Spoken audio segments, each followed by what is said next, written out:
we're gonna make kefir, but not with any kind of kefir grains. We're gonna make kefir from grains from the Cut Club, which are very special grains that my friend Keith Bell brings from, I think, from France.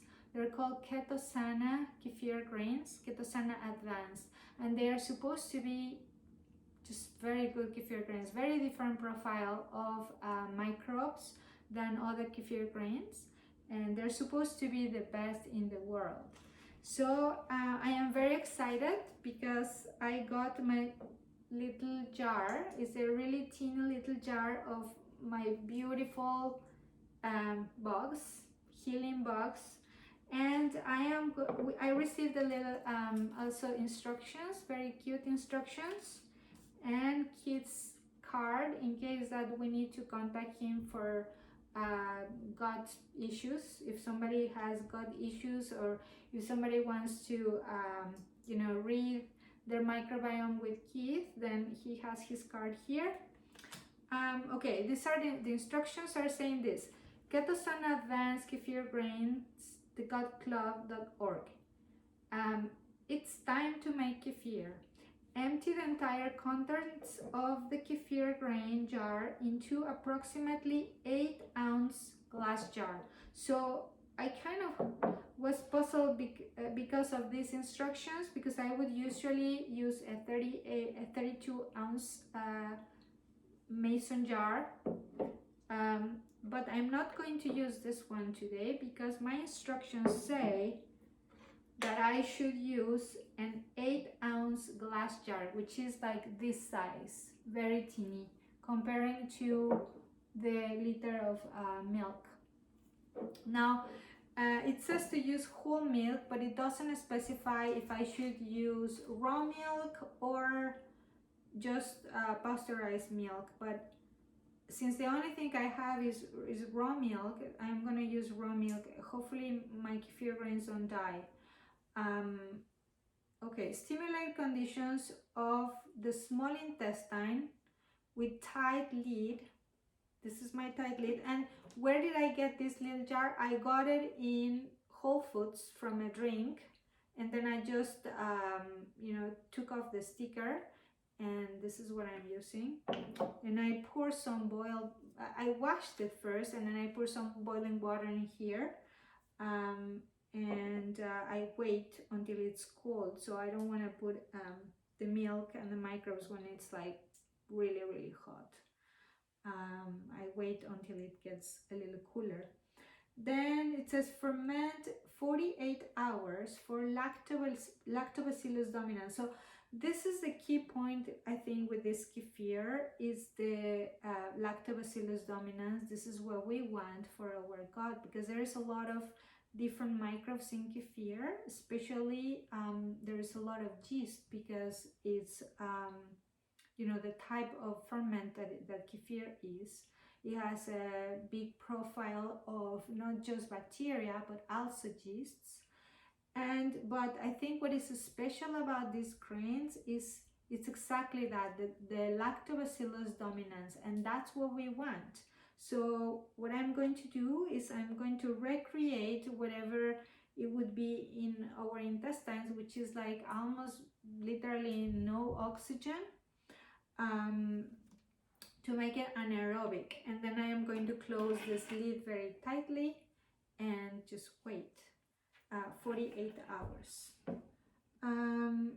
It says using recipes including salad dressings, keep kefir alive, make bigger batches, use a nylon strainer to find your grains, and make new batches of delicious kefir. I think at that point, right now it's very kind of fluidy.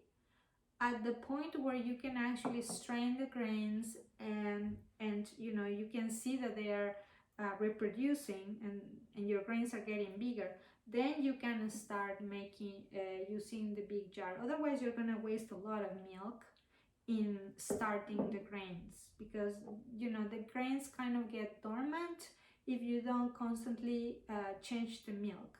So this is what we're gonna do. I'm gonna get a funnel. Ooh, This is hard.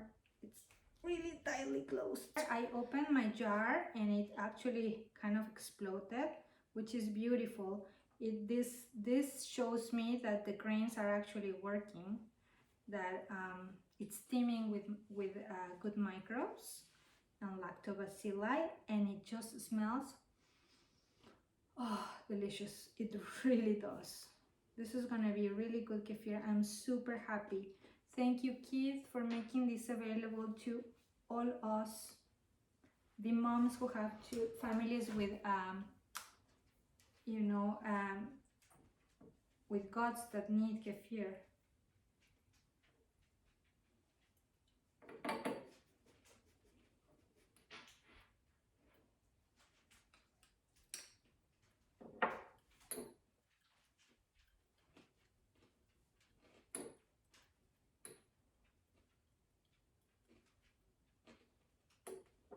I think I can safely just pour it in just normal. Yeah, this is much better. Oh my god, they're actually big grains. I wasn't expecting big clumps of grains, but they're actually huge. Keith, I'm kind of nervous that I am going to spoil the grains with raw milk. I hope that they are going to grow, but sometimes you see, like, what happens with raw milk is that raw milk has its own microbial profile from the cow, because all the milk that even moms, any kind of mammal, has to provide to the baby is full with the digestive profile of the mother. So it has its own microbes, and in a way it's antimicrobial, especially sometimes for pathogens. Sometimes, of course, it depends on what the condition of the health of the mother is. The milk is going to have that kind of microbes. Now, this company is a really good company and they test their milk every day, so I trust them. In the old days, I used to say, oh my god, I would never drink raw milk. But I think I learned to trust this company because they do test their milk every single day and they have very, very good practices. So I do trust the milk. I have given this milk to my kids for years now and we have never gotten sick. Actually, we have actually getting healthier with raw milk because of the microbial profile and all the live enzymes that the actual milk has. But sometimes for lactobacilli and maybe other microbes, having raw milk will actually diminish the size of the kefir grains. So I'm kind of nervous to use raw milk. At the same time, raw kefir, it's I think healthier than other kefirs. But I don't know if I should say that because you know kefirs are ecosystems and one kefir is never the same as other kefir. So saying that would be like saying everybody's the same, and it's not. So I don't know, it's all an experiment because we will never know what's in my actual kefir bottle unless I actually test it in a lab. But I'm not gonna do that. So I'm just going to see how it grows in our jars, and if it's gonna be if it's gonna make a difference in our health. Maybe if we feel better, if we have a lot of energy, if if we're regular, maybe that's gonna say that our kefir is working, even if the grains are not that big. So what Keith is saying is that I should fill up my 8-ounce little jar all the way to the top. Why? Well, he didn't say that actually. He said that I should stimulate the conditions of the small intestine, which is I read it as the small intestine and the intestines have almost no oxygen. That is the reason that we can actually have a lot of, you know, anaerobic microbes in there that do a lot of very good things for us, and others don't.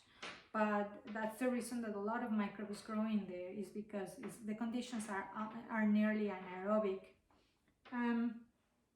So he is saying that we should simulate the conditions of the gut as saying, please don't leave any air in the jar, don't leave it exposed to the air, because, you know, if I have mold in my house, which I don't, but who knows, I think I don't, I hope I don't, but if there is any kind of, I mean, molds and yeasts are in every environment, right? In the soil, we are like, you know, it's really difficult not to have any mold spores at all, unless you live in an environment that is completely sterilized.